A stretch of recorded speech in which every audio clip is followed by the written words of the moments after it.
నమస్తే అండి. నేనైతే నాకు కావాల్సిన మెటీరియల్ నేను షాప్‌కి వెళ్ళినప్పుడల్లా తెచ్చుకుంటా అని చెప్పాను కదండీ! ఇవైతే మా అమ్మాయి పెళ్ళికని తీసుకొచ్చిన మెటీరియల్స్ అండి ఇవన్నీ. ఈ టైలరింగ్ మెటీరియల్ షాప్‌లో అయితే తెచ్చుకున్నాను. ఇవి నాకు ఇవి బాగున్నాయి అని అనుకుంటే మాత్రం ఇవైతే తెచ్చుకుంటాను. ఇవైతే ఫ్రేమ్ అండి. పెద్ద ఫ్రేమ్ యూజ్ చేయమన్నాను కదా! నేనైతే ఈ ఫ్రేమ్ యూజ్ చేస్తానండి. అయితే నాకు వీడియో ఈ స్ట్రాప్యాడ్ అయితే కొనుక్కున్నాను కానీ నాకైతే యూజ్ చేయడం అయితే రావట్లేదు. అంటే ఎలా పెడుతున్నాను కానీ నాకు వీడియో అయితే దాంతో షూట్ చేయడం రావట్లేదండి. అందు గురించి మీకు గొలుసు కుట్టడం అంత క్లారిటీగా కనిపించలేదు.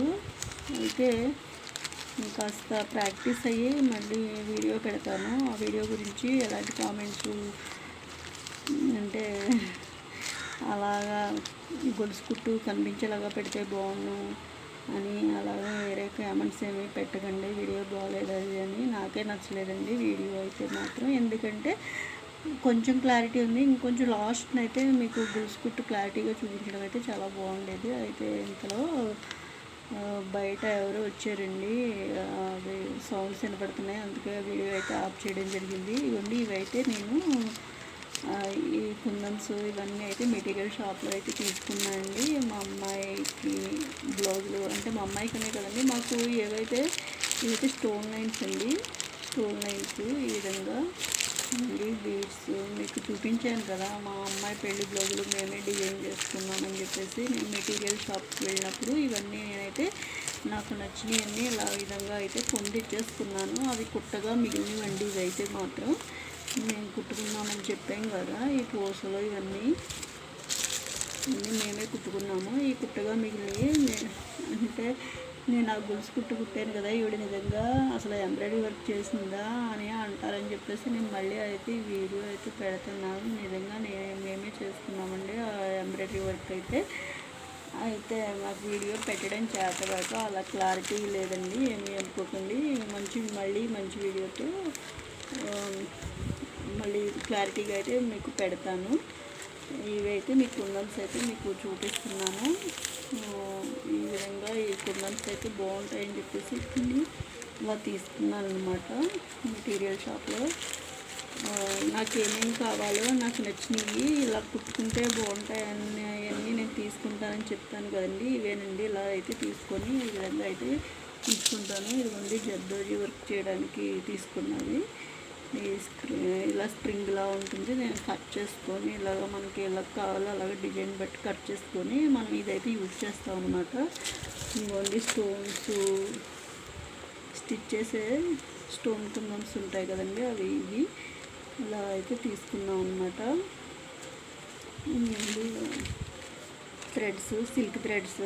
మనం మామూలు థ్రెడ్ అయితే దారం తెగదండి, సిల్క్ థ్రెడ్ ఈజీగా తెగిపోతుంది. అందులో ఇవ్వండి ఇలాంటి జెరీ థ్రెడ్స్ అయితే ఇంకా తెగిపోతాయండి, చాలా జాగ్రత్తగా కుట్టుకోవాలి.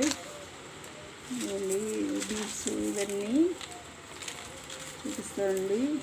టెజిల్స్ అండి, మా అమ్మాయి డ్రెస్కి టెజిల్స్ కూడా, మా పిల్లలు అయితే టెజిల్స్ కూడా వేశారు. నేను ఎలా వేయాలో చెప్తే టెజిల్స్ అయితే వేసుకున్నారు వాళ్ళు. ఈ టెజిల్స్ కూడా వాళ్ళే వేసుకున్నారు.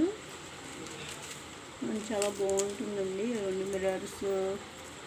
మిర్రర్ వర్క్ చేసిన బ్లౌజులు పెట్టాను కదా, ఈ మిర్రర్స్ ఇవన్నీ మేమే డిజైన్ చేసుకున్నప్పుడు మిగిలినవండి. ఇవన్నీ ఇలాగ దాంట్లో పెట్టుకుని మళ్ళీ అవసరమైనప్పుడు అయితే మేము యూజ్ చేస్తూ ఉంటాం అన్నమాట. అలాగా ఈ విధంగా నాకు ఏదైనా నచ్చింది అనిపించినప్పుడు ఈ విధంగా తీసుకొని అలాగా సెట్స్ అలా పక్కన పెట్టుకుంటాను. అవసరమైనప్పుడు నేను అవి అయితే యూజ్ చేసుకుంటాను. ఇవన్నీ స్టోన్ వర్క్స్ అయితే నాకు ఈజీగా అయిపోవాలి అనుకున్నప్పుడు స్టోన్ లైన్ నా బ్లౌజులకి అయితే స్టోన్ లైన్ అటాచ్ చేసేస్తాను నేను. ఈజీగా ఉంటుంది, సింపుల్గా ఉంటుంది, నాకైతే నచ్చుతుంది. ఈ స్టోన్ లైన్ ఎక్కువ యూజ్ చేస్తానన్నమాట. అందుకే ఈ వీడియో అయితే నేను కొనుక్కున్న ఈ మెటీరియల్స్ మీకు చూపించడానికి వీడియో అయితే పెడుతున్నాను. మీకు నచ్చినట్లయితే లైక్ చేయండి, షేర్ చేయండి, నా ఛానల్ని సబ్స్క్రైబ్ చేసుకోండి. ఈ విధంగా అయితే నేను మెటీరియల్స్ అవి ఈ విధంగా కొనుక్కొని ఓ పక్కన పెట్టుకుంటానండి. ఇంకా ఉన్నాయండి లేస్లు అవన్నీ ఒక దాంట్లో పెడతానమాట. నాకు అవసరమైనప్పుడు ఏం అవసరమైతే అవి నేనైతే యూజ్ చేసుకుంటూ ఉంటాను. పెయింటింగ్ బాటిల్స్ అవన్నీ ఉంటాయన్నమాట. నా వీడియో కనుక మీకు నచ్చినట్లయితే లైక్ చేయండి, షేర్ చేయండి, నా ఛానల్ని సబ్స్క్రైబ్ చేసుకోండి. థ్యాంక్ యూ అండి నా వీడియో ఎంతవరకు చూసినందుకు.